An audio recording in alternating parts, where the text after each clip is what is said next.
See the Django project. Hey there! In this tutorial, we are going to set up a Django project from scratch. Let us get started. First, make sure Python is installed on your system and ready to use. Alright, step 1. Let us create a virtual environment to keep the project dependencies isolated. Open your terminal or command prompt and type the following commands. Cool.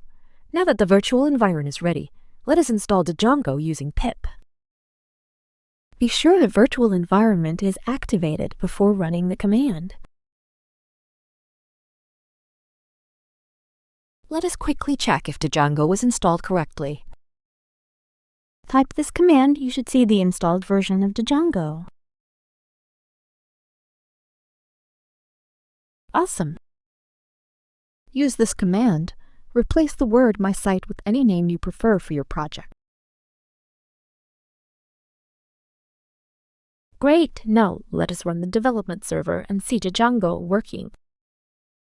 Once it is running, open the given link in your browser. You should see the Django welcome screen. Okay, now let us create your first Django app. This will be a part of your project. Run the command and choose a meaningful name for your app. Nice. Do not forget to add your new app to the install.py list in the settings.py file. This tells Django about your new app. Cool, now let us create your first view. This is where you define what a page will show. Go to the blog folder, open views.py file, and paste the code. Alright, now it is time to set up the uptools. Create a file named urls.py.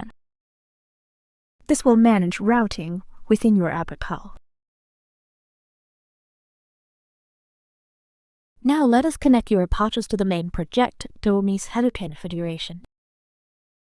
In the My Site folder, open urls.py and include your apaches settlement patterns. And you are almost done. Go ahead and restart the development server. Congratulations, your basic Django project is now up and running. Great job! Thanks for watching. Don't forget to like, comment, and subscribe. See you in the next one.